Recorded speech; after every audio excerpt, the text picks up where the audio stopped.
So first డప్పు పట్టుకొని మీరు పాడినటువంటి పాట ఏంటి?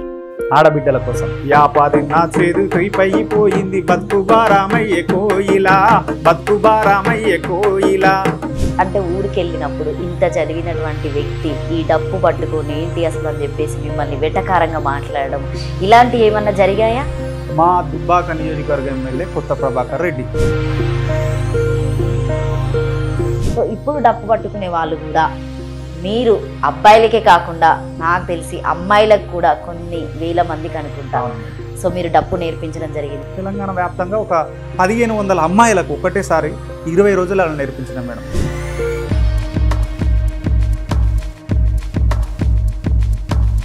సో ఈ మధ్యలో కూడా మీరు మన కొత్త సీఎం గారైనటువంటి రేవంత్ రెడ్డి గారిని కూడా కలవడం జరిగింది. మేమిద్దరం వెళ్ళినాం. మమ్మల్ని మిగతా వాళ్ళందరినీ బయటికి వెళ్ళగొట్టి మా ఇద్దరితోటి ఒక 15 నిమిషాలు మాట్లాడినా మేడం.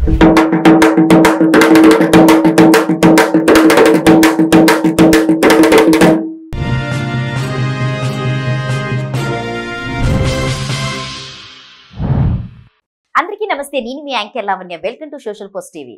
రోజుకొక ముచ్చటతో మీ ముందుకు వస్తాం. ఈ రోజు అయితే నేను ముచ్చటతో పాటు మంచి డప్పును కూడా తీసుకొచ్చిన. డప్పు అంటే అందరికీ దాదాపుగా గుర్తుకొచ్చేసి దరువులోనే దప్పు వాడతారు. కానీ అసలు డప్పు వల్ల అందరికి తెలిసింది ఏంటంటే, మనకు తెలిసిన ముచ్చట ఏంటంటే ఒక పెళ్ళైనా శుభకార్యం జరిగిన డప్పే వాడతారు. మనం చనిపోయినా కూడా మనిషికి డప్పే వాడతారు. ఆ డప్పుకున్న అసలు విలువ ఏంటి? సో అందుకే అని చెప్పేసి ఈరోజు నాతో పాటు అందే భాస్కర్ గారు ఉన్నారు. ఎందుకంటే ఆయనకు ఒక మంచి అవార్డు వచ్చింది. అది నేను చెప్పడం కంటే ఆయన నోటితోనే తెప్పించుకుంటే బాగుంటుంది కాబట్టి ఈ రోజు ఆయన ముచ్చట్లతో పాటు ఆ పాట మీరు కూడా వినండి. సో నమస్తే భాస్కర్ గారు. నమస్కారం. ఎట్లున్నారు? మంచిగా ఉన్నాం మేడం. మంచి. సో భాస్కర్ గారు ఏంటంటే మనము మంచి పాటలు పాడుకున్నాం ఇప్పటిదాకా. సో డప్పు ఏంటనేది మొత్తానికైతే వాయించి పెట్టారు. అసలు ఏంటి అంటే మీరు చదివింది ఆల్రెడీ చెప్పారు. సో మీకు పెళ్ళయిందా? ఎలా ఉంటుంది ఆ లైఫ్? ఎందుకంటే మీరు కంటిన్యూ జర్నీ చేస్తూ ఉంటారు. ఫ్యామిలీతో ఉండడం అనేది చాలా కష్టం. పిల్లలతో స్పెండ్ చేయలేరు. సో ఇంటికి వెళ్ళినప్పుడు ఎలా ఉంటది? బయటికి వచ్చినప్పుడు ఎలా ఉంటది? ఇంటికి వెళ్ళినప్పుడు ఏముండదు మేడం, ఇబ్బంది అనేది ఏముండదు. కానీ మనం టైంకు రాకపోతే ఏ కుటుంబంలో అయినా కొంచెం అవార్డులు సపోర్ట్ ఉంటుందా బాగా? మీ వైఫ్ బీభత్సమైన సపోర్ట్ ఉంటుంది నాకు. ఎందుకంటే ఆమె కూడా ఒక రైటర్, సింగర్. సూపర్. ఆమె కూడా పాడుతుంది. మంచి కొన్ని ఆల్బమ్స్ అవి కూడా వచ్చినాయి. అట్లా ఆ విషయంలో మాకు ఎక్కడ మా ఇద్దరి మధ్యలో ఏం ప్రాబ్లం లేదు. కానీ అప్పుడప్పుడు టైం ఎటన్నా ఇబ్బందిగా అయినప్పుడు, లాంగ్ వెళ్ళినప్పుడు కొంచెం పెద్దవాళ్ళు ఊర్లో ఉండి పిల్లలతోటి ఇబ్బంది అవుతుంది కాబట్టి ఆ టైంలో కొంచెం ఇబ్బంది పడుతుంది. సిద్దిపేటలోనే ఉంటుందా? లేదు మేడం, మేము బోడుప్పల్లనే ఇక్కడనే ఉంటాం. ఇక్కడనే మా ఊర్లో మనకేం లేదు, మనం ఇక్కడనే ఉంటున్నాం. సో మీ ఇద్దరు కలిసి ఏదైనా ఆల్బమ్ సాంగ్ చేశారా? చేసినాం మేడం. ఆమె అంబేద్కర్ సార్ది 2022 కదా, 23 లాస్ట్ టైం చేసినప్పుడు 125 అడుగుల విగ్రహం చేసినప్పుడు మేము ఒక ఇండివిజువల్గా అందే భాస్కర్ అఫీషియల్ పేరు మీద చేసినాం సాంగ్. చేస్తే అది అద్భుతంగా వెళ్ళింది. కానీ నా ఛానల్ హ్యాక్ చేసేసినారు. గ్రేట్నెస్ ఏంటంటే ఆ పాట విన్న తర్వాత కల్చర్ డిపార్ట్మెంట్ డైరెక్టర్ సార్ గారు, సీఎం గారు పిలిపించుకుని ఆ టైంలో మాట్లాడారు. ఈ పాట మమ్మల్ని తీసుకెళ్ళింది. అంటే అంత అద్భుతమైన పాట అది. ఇప్పుడు మీ ఆవిడని గుర్తు చేసుకుంటూ 2 లైన్లు ఆ డప్పుతో పాట పాడండి. ఆ పాట ఆమె పాడితేనే బాగుంటుంది మేడం. నాకు ఆమె పాడింది కాబట్టి ఆమె అనుకుని మీరు పాడండి మీ ఆవిడ కోసం. కటికి చీకటిలోన కారు మబ్బుల్లోన పడి ఉన్న మనకు వెలుగు అంబేద్కర్. కటికి చీకటిలోన కారు మబ్బుల్లోన పడి ఉన్న మనకు వెలుగు అంబేద్కర్. అంబేద్కరే మనకు ఉదయించే సూర్యుడు, అంబేద్కరే మనకు వెలిగిచ్చే చంద్రుడు, అంబేద్కరే.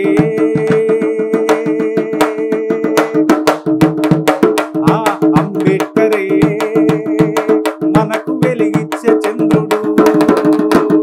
కటిక చీకటిలోన కారు మబ్బులలోన పడి ఉన్న మనకు వెలుగు అంబేద్కర్. అలనాడు మనువాదం గుడికి రానివ్వలే, ముట్టుకుంటే అంటూ బడికి రానివ్వలే. అలనాడు మనువాదం గుడికి రానివ్వలే, ముట్టుకుంటే అంటూ బడికి రానివ్వలే. అంటరానిగా వారు చూసిండ్రు, అంటరానిగా వారు చూసిండ్రు. కటిక చీకటిలోన కారు మబ్బులలోన పడి ఉన్న మనకు వెలుగు అంబేద్కర్. కటిక చీకటిలోన కారు మబ్బులలోన పడి ఉన్న మనకు వెలుగు అంబేద్కర్. ఆమె ఆమెనే రాసి ఆమెనే వాడింది మేడం. అట్లా ఆమె స్వరంలో మనం వాడలేము. సో మా సోషల్ పోస్ట్ టీవీ నుండి మీ ఆవిడ గారికి మేము కంగ్రాచులేషన్, అలాగే ఆల్ ద బెస్ట్ చెప్పామని చెప్పండి. Thank Thank you. you, ఎందుకంటే madam. Thank ఇంత you. సపోర్ట్ గా ఉంటేనే కదా మీరు ఇక్కడ దాకా వచ్చారు. అవును సో మేడం. ఎన్నో ప్రాబ్లమ్స్ అనుభవించి స్టేజ్ మీదకి వెళ్ళినా కూడా మనకు Hmm. చాలా అనుభవాలు ఎదురవుతున్నాయి. సో మీరు బాగా బాధపడిన రోజులు ఏమైనా ఉన్నాయా? ఉన్నాయి మేడం. బాగా అంటే చాలా సార్లు బాధపడిన రోజులు ఉన్నాయి. అంటే ఈ ఈ సందర్భం వచ్చింది కాబట్టి చెప్తున్నాను మేడం. మా చిన్నప్పుడు మాకు కొంచెం నేను 5 సార్ల మరణం దగ్గరికి పోయి బతికొచ్చినా మేడం. అందుకోసమే నేను సావును పెద్దగా లైట్ తీసుకుంటా. ఏమైంది? చిన్నప్పుడు 1996, 97 ప్రాంతంలో కొంచెం నాకు హెల్త్ సిక్ అయింది. అప్పుడు ఈ కాలు చేతులు ఉబ్బడం ఇట్లాంటి పరిస్థితులు అయితే అప్పుడు మా నాయనమ్మ చాలా ఇబ్బంది పడి వాళ్ళు గుత్తనాట్లకు పోయి మా అవ్వ మా నాయనమ్మ వాళ్ళు పని చేసి నన్ను చూపించినారు. కొంచెం మంచిగా అయిన తర్వాత పని చేసుకుందాం. నేను నాగలిత్తు లేనప్పటి నుండే నాగలుతుంటాను మేడం మాయతో పాటు. అప్పుడు మాయ మాతో ఉండేది కాబట్టి ఉండేది కాదు. ఆ టైంలో కొన్ని రోజులు ఉన్నప్పుడు ఏమైందంటే ఎడ్లు దంతె పట్టినాం. కొంతమంది డౌరా అంటారు. పట్టిన తర్వాత వాటికి 2 రోజుల ముందు ఇంజక్షన్లు వేసారు. వేస్తే అది కోపం మీద ఉంది. దూరెద్దు పై ఎద్దు అని ఉండే మాకు. సరేలే మంచిది అనుకున్నాం. కొంచెం కసబుసుమన్నా మంచిది కాదు, పొడుస్తుంది, కానీ మనం ఇంటున్నాం కదా మనల్ని ఏమన్నదని ఉండే. కొంచెం కొట్టిండు మాయ నడవకపోతే. కొడితే సరే కాని ఇప్పుదామని ఇట్లా దానికి ఉన్నటువంటి కాని జోడును ఇట్లా వదిలేసిన. జబ్బుకొని వచ్చి పొడిస్తే పేగులు బయటపడ్డాయి నాకు. అసలు అది ఇప్పటికీ గుర్తొస్తేనే భయం అవుతుంది. ఇట్లా అంతకుముందే బాగలేను. పేగులు బయట పడితే లబ్బ మొత్తుకుంటారు మా వాళ్ళు. ఇక నేను చెప్పిన నాకు ఏం కాదంటే మా వాళ్ళు ఏడుస్తురు. ఇట్లా పట్టేసుకున్నాను నేను. ఇక్కడనే జరిగింది అది. వెంటనే తడిబట్టతోటి పొలముల తువాల ముంచి వెంటనే హాస్పిటల్ తీసుకుపోయారు. అప్పుడు మా సిద్దిపేట గవర్నమెంట్ హాస్పిటల్లో కూడా పట్టలేదు. తర్వాత మాకు తెలిసిన ఒక మామ రాజమామ అని ఉంటే ఆయనే షామర్పేట గవర్నమెంట్ హాస్పిటల్లో కంపౌండర్గా చేస్తున్నప్పుడు ఆయనే పర్యవేక్షణలో ఒక 2-3 డాక్టర్స్ తోటి దాదాపుగా అది అట్లా జరిగింది మేడం. ఇంకొకసారి సర్జరీ చేసినారు మేడం. ఇంకోసారి ప్రాబ్లం ఉంటుందా దానివల్ల? ఏమైనా పెయిన్స్? ఏం లేదు. ఆ తర్వాత మాకు గుడిసె ఎడ్లకు కొట్టడానికి గుడిసెకు మోదుగాకు తీసుకొచ్చి మేము కప్పేది. మోదుగాకు కోసం అడవికి పోయిన తర్వాత ఈత పనులు ఉంటే ఈత గోలను పట్టుకొని దాన్నే కోసిన నేను. లవ్వుకున్న కింద పడ్డాం. కాలుకు కత్తి దిగింది. అదొకటి. అది కూడా చాలా పెద్ద డేంజర్. మళ్ళీ ఒక్కసారి మేము మా పక్క పొంటి మల్లేష్ అని ఉంటాడు, గోదలం చెప్తున్నప్పుడు 2 ఎడ్లు కొట్లాట పెట్టుకుంటాం. మధ్యలో మేము పోయినాం. వాని కొట్ట వీని కొట్ట. అవి మా మీద కూరుకొచ్చినాయి. వాడు ఇట్లా ఎప్పుడు నాకు అది జీవితంలో ఎప్పుడైనా హ్యాపీనెస్గా గుర్తు రావాలంటే వాళ్ళ కొత్త గొర్రెను తెచ్చుకురు. వాళ్ళు మెయ్యలేదు. అవి మెయ్యకపోతే వీడేం చేసిండు, ఇంటికి వచ్చేటప్పుడు మా గొర్రె మేయలేదని వాళ్ళ బర్రె మంచిది ఉండే కొంచెం ముందుకు రాగానే దాని మీద ఎక్కిండు. మంచిగా ఎక్కిన తర్వాత అది ముందుకు పోతా ఉంది. ఆపితే వాడు సడన్గా పైనకు కొమ్మ అందుకొని పోయిండు. అంత బెరడు పోతే వాడు మొదలు పడ్డాడు. అన్ని దెబ్బలు తాకినాయి. అది ఎప్పటికీ నాకు గుర్తు చేస్తా ఉంటా. చిన్నప్పుడు జరిగినటువంటి సంఘటన అట్లా మేడం. సో ఇప్పుడు మనము స్టేజ్ మీద ఎన్నో పర్ఫార్మెన్స్ ఇస్తూ ఉంటాం కాబట్టి ఎంతో మంది కళాకారులు ఉంటారు. సో డాన్సర్స్ అయినా కావచ్చు, సింగర్స్ అయినా కావచ్చు, యాంకర్స్ అయినా కావచ్చు, వాయిద్యాలు వాయించే వాళ్ళు. డప్ అనే దాన్ని దాదాపుగా చాలా మంది ఒక రకంగా చూస్తూ ఉంటారు. సో మిమ్మల్ని ఎవరైనా పక్కకు పెట్టిన రోజులు ఏమైనా ఉన్నాయా మీరు బాధపడినటువంటి? నేను చాలాసార్లు బాధపడినా. బాధ అంటే నేను బాగా వాయిస్తే పక్క పొంటి నాకంటే సీనియర్ ఉంటారు కదా, వయసులో పెద్దోళ్ళు, ప్రదర్శనలో పెద్దవాళ్ళు. నేను వాయిస్తా ఉంటే వాళ్ళకి జీర్ణించుకునే శక్తి వాళ్ళకి లేదు. నాకేందంటే నీకు లేకపోతే నాకు పర్ఫార్మెన్స్ చేసే శక్తి నాకుందని అంటే మనం వాయిస్తా ఉంటే కొంతమంది నా చేతుల మీద కోలతోటి కొట్టిన సందర్భాలు ఉన్నాయి. కొంతమంది నా డప్పును తీసుకొని దూరం పెట్టిన సందర్భాలు ఉన్నాయి. కొంతమంది ప్రోగ్రామ్ కోసమే పిలుస్తారు, ఆడికి పోయినాక మనల్ని ఇన్వైట్ చేయరు స్టేజ్ మీదకి. అట్లా ఇప్పటికీ జరుగుతూనే ఉంటాయి. అవన్నీ నేను పట్టించుకోలేదు కాబట్టి మనం పైకి వచ్చారు, ఇంత పెద్ద అవార్డు తీసుకున్నారు. అవును మేడం, అంతే. చాలా అంటే కొంతమంది వాంటెడ్గా ఏమంటారు కదా, ఇంద్రుడు చంద్రుడు నీళ్ళల్లో వేస్తే మంచిగా ఉంటాడు, లేకపోతే బయటకు వస్తే అగ్గవుతాడు అన్నట్టుగా చెప్తారు. లాస్ట్ తీసుకొని ఏం చేస్తారంటే బుస్సన వాళ్ళే తుస్సన కింద ఏమంటారు కదా చైనా పంపు తీసుకొని ఆకాశానికి ఎక్కిస్తారు. లాస్ట్ కు చిన్నగా తీసుకొచ్చి కాంటతోటి చిన్న ఫోన్లు చేసి మాట్లాడుతూ ఉంటారా, మంచి పలకరిస్తారా? ఒక స్టేజ్కి వచ్చారు కాబట్టి మాట్లాడినా నా మనసులో ఉంటది మేడం, వాళ్ళ మనసులో కూడా ఉంటది. నన్ను కుల వివక్షత తోటి కూడా చూసినటువంటి వాళ్ళు కూడా ఉన్నారు. కొంతమంది వాళ్ళ అవసరానికి కూడా మనల్ని, మన పర్ఫార్మెన్స్, మన ప్రదర్శనను వాడుకొని సో మాట్లాడుతూ ఉంటారా ఇట్లా జనాలు, అంటే ఊర్లో అయినా కూడా అందరూ కులానికి తగ్గట్టుగానే వీడు డప్పు పట్టుకున్నాడు అని చెప్పేసి ఎవరైనా అంటూ ఉంటారా? అసలు మా ఊళ్ళో మీకు ఒక విషయం చెప్పాలా మేడం, నా క్లాస్మేట్స్ కానీ లేకపోతే మిగతా వాళ్ళు కానీ వీడు ఇంకా ప్రోగ్రామ్ చేసుకుంటూనే ఉంటుండు, మనం చదువుకుంటున్నాం అంటే వాళ్ళు నమ్మరు. కానీ కొంతమంది చదువుకున్న యూత్ ఇప్పుడిప్పుడు అర్థం చేసుకొని మన ఊరు పేరును, ఎక్కడనో గల్లీలో ఉన్న పేరును ఢిల్లీకి వినిపించడం, మనం చాలా తప్పు చేసినామని అవార్డు వచ్చిన తర్వాత వాళ్ళ ఊళ్ళో ఫ్లెక్సీలు కట్టేసి అవన్నీ చేసినారు కొంతమంది. ఆ తర్వాత కొంతమందికి అర్థమైంది నువ్వు ఎన్ని ఇబ్బందులు పడ్డా, చాలా అష్ట కష్టాలు పడ్డా మొత్తం చేరాల్సిన ప్లేస్కి అయితే చేరను. అది మాకు చిన్నప్పుడు మేడం బియ్యం ఉండేది కాదు, ఉండకపోతే ఒకసారి మాయ కొడితే నేను మా పెద్దత్తమ్మ వాళ్ళ ఇంటికి దెంకపోయినా. అక్కడ పోతే రెండో వారం తర్వాత ఉండబుద్ధి కాదు. ఎట్లా అంటే అక్కడ మా చిన్న బావ మహేష్, మా పెద్ద బావ ఇట్లా ఒక ప్లాన్ చెప్పారు. ఏంటంటే తుమ్మ చెట్లకు ఈ కాలంలో గోంది వస్తుంది మేడం, సర్కార్ తుమ్మలకు. మాకు బియ్యం ఉండేవి కాదు కాబట్టి అప్పుడు 3 రూపాయలకు 5 రూపాయల కిలో ఏది తుమ్మ బంక తీసుకొచ్చి, తుమ్మ చెట్టు ఉంటాయి కదా ఆ చెట్టుకు బంక వస్తూ ఉంటుంది, ఆ బంకను తీసుకునేది పోయేది, తీసుకురానికి పోయేది మేము. నేను మా తమ్ముడు మా ఫ్యామిలీ అంతా. తర్వాత మా ఇంటికి వచ్చేసిన ఇది మంచిగా ఉంది కదా, మా ఊళ్ళో చాలా చెట్లు ఉన్నాయి కదా అని ఇవన్నీ గీరకపోయేది మేడం. ఒక ఈ ముఖానికి తప్ప అంతటా బ్లడ్ వచ్చి, ఎందుకంటే అది లోపలికి పోయి చాలా జాగ్రత్త తీయాలి.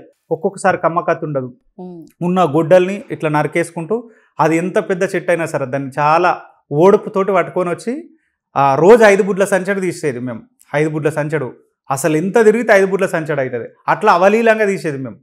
వాటిని అమ్ముకొని మళ్ళీ మా ఇంటికి బియ్యం తెచ్చుకున్నది. అట్లా కష్టపడి వచ్చినాం మేడం. ఆ తర్వాత మా వాళ్ళు ఒకనొక దశలో ఇక మన దగ్గర ఏం లేవు, నువ్వు హాస్టల్ పోరా అది అని అంటే కూడా హాస్టల్ వెళ్ళిపోయినా. నన్ను ఏం చేసేవాళ్ళు మీ పేరెంట్స్ అప్పుడు? వ్యవసాయమే, కానీ మనకు సొంతంగా అప్పుడు బోర్ లేదు మేడం. ఇప్పుడంటే బోర్ ఉంది. వ్యవసాయం వాళ్ళు దినసరి కూలీలు వాళ్ళు ఇక చాలా ఇబ్బంది పడి మమ్మల్ని బతికించారు మేడం. ఒక్కొక్కసారి ఊర్లో ఎలా చూసేవాళ్ళు మిమ్మల్ని? వివక్షతనే ఇప్పటికి కూడా. ఊరు అంటే ఏదో అవార్డు వచ్చినా కానీ చదువుకున్న యూత్ తప్ప మన దాంట్లో మనకు కూడా చాలా వివక్షత. పెద్దవాళ్ళే డప్పు కొడతాడు అంతటి. మీరు ఎప్పుడైనా ఎవరి ఇంటికన్నా వెళ్ళి నిలబడినప్పుడు మీరు వెళ్ళగానే ఇట్లా ఆ కాలంలో అంటే ఇప్పటికైనా పెద్దవాళ్ళు ఉన్న ముసలోళ్ళు కూడా వాటర్ జల్లుకోవడం, ఊడ్చుకోవడం ఇలాంటి జల్లుతూ ఉంటారు, వాటర్ ఇబ్బంది పడుతూ ఉంటారు. మా ఊర్లో ఒక 5-6 కుటుంబాలు ఇప్పటికీ అలాంటి వ్యవస్థ ఉన్నది. ఇంకా ఉన్నారా? ఇప్పటికి ఉన్నారు. కనీసం వాళ్ళకు ఒక షాప్ ఉంటది, ఆ డబ్బులు ఉడిస్తే కింద వేస్తారు, కింద వేస్తారు. నేను మా ఆవిడకి ఇట్లా ఒకసారి మేము వాళ్ళ షాప్కి వెళ్ళినప్పుడు మిమ్మల్ని సీజ్ చేయిస్తా అని చెప్పినాం. అప్పటి నుంచి వాళ్ళు కొంచెం మనుషులను ముట్టుకోవడానికి ప్రయత్నం చేస్తారు. వాళ్ళు చిన్నప్పుడు ఈ బహిర్భూమికి పోయేటప్పుడు మేము స్కూల్కి వెళ్ళేటప్పుడు మా ఎస్సీ కమ్యూనిటీకి సంబంధించినటువంటి వాళ్ళు ఎవరన్నా వస్తూ ఉంటే ఎదురుగా వస్తే కూడా వాళ్ళు సైలో పోయేది. అట్లా వాళ్ళ నమ్మకాలు ఉంటే మాకుండే. వాళ్ళు తుమ్మితే బుర్రను కింద ఎత్తేసేది. సరే మేము రోజు ఎక్కువ తుమ్ముకుంటూనే పోదాం వాళ్ళ ఇంటికి పోతా ఉంటే. అట్లా ఎన్ని బుర్రలు ఎత్తేస్తారంటే వాళ్ళతోటి కాలేదు. అమ్మ వీళ్ళు మా కోసం చేస్తారు అన్నట్టుగా ఉన్నది మేడం. వివక్షత అనేది ఇప్పటికి ఉన్నది. కానీ దీన్ని ఏంటంటే అందరూ కుల కోణంలోనే చూస్తున్నారు. నేను దయచేసి సోషల్ పోస్ట్ టీవీ ద్వారా డప్పు అనేది ఒక కళా దృష్టితోటే చూడండి. ఇది కూడా ఒక వాయిద్యం. ఈ సంగీతంకి మనకు అమ్మ ఏ విధంగా అయితే జన్మనిస్తుందో ఈ సంగీతానికి కూడా జన్మనిచ్చినటువంటి తల్లి ఏదన్నా ఉందంటే అది డప్పు. ఇది అందరికీ తెలవాలనే నేను ఈ ప్రయత్నం చేస్తున్నా మేడం. డప్పు పట్టుకున్నందుకు గౌరవంగా ఫీల్ అవుతూ ఉంటారా, లేకపోతే ఎందుకు పట్టుకున్నాను అనుకుంటారా? నేను చదువుకున్నారు మీరు? అగౌరవంగా ఫీల్ కాలేదు మేడం. అంటే కొన్ని క్షణాలు అట్లా అనిపిస్తుండొచ్చు, కానీ మనకంటూ నిరూపించుకునే ఒక రోజు వస్తుందని మాత్రం ఆశతోటి ఉన్నా. వచ్చింది, నిరూపించుకున్నాం. కాబట్టి నేను ఎప్పుడు అగౌరవంగా ఫీల్ కాలేదు. మీకు బాగా ఇష్టమైనటువంటి వ్యక్తి అంటే ఇప్పుడు మన మధ్యలో లేనటువంటి గద్దర్ గారిని గుర్తు చేసుకుంటూ ఒక మంచి పాట. గద్దర్ డాడీ, అందరు అన్న అనేది నేను డాడీ అనేది. ఆయన నా ప్రదర్శనకు చాలా మంత్రముగ్ధుడు. మేము చాలా ప్రదర్శనలు చేసినాం. అందుకోసమే ఆయన నా మధ్యలో చాలా బాండింగ్ ఉండేది. ఎందుకంటే మా నాన్నను కానీ ఇప్పుడు నాకు విమలక్క, అరుణోదయ వాళ్ళ కుటుంబంతో చాలా దగ్గర సంబంధం. ఇందాక మీరు వాడారు ఒక పాట, మీరు వాడాలా నేను వాడాలా ఆ పాట? కంపల్సరీ. నేను పల్లవి వాడతా, మీరు చరణం పాడండి. నాకు చరణం రాదే. మీరు పల్లవి వాడండి, నేను చరణం పాడతా. పాడండి మీరు ఫస్ట్. నేను పాడితే జనాలు ఉంటారో చూసే వాళ్ళు కూడా చూడరు. నిండు ఆ మాసానాడు ఓలచ్చ గుమ్మడి, ఆడపిల్ల పుట్టినది ఓలచ్చ గుమ్మడి, నిండు ఆ మాసనాడు ఓలచ్చ గుమ్మడి, ఆడపిల్ల పుట్టినది ఓలచ్చ గుమ్మడి, అత్త తొంగి చూడలేదు ఓలచ్చ గుమ్మడి, మొగడు ముద్దాల లేదు ఓలచ్చ గుమ్మడి, అత్త తొంగి చూడ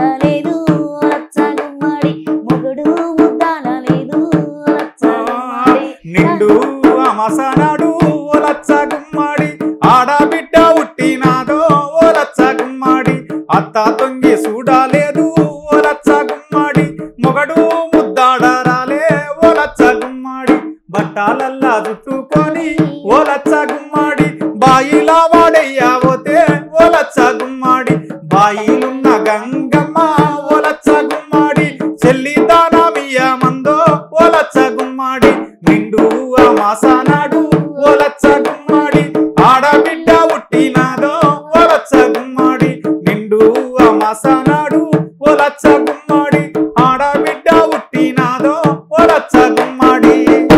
అద్భుతమైన పాట, నాకు ఇష్టమైన పాట కూడా. అసలు ఆ పాట మీనింగ్ లో అంటే ఒక ఆడపిల్ల పేదింట్లో పుట్టినప్పుడు ఎలా ఉంటది, ఏ ఇంట్లో అయినా ఆడపిల్లకి కష్టాలు అనేది మాత్రం తప్పదు అసలు.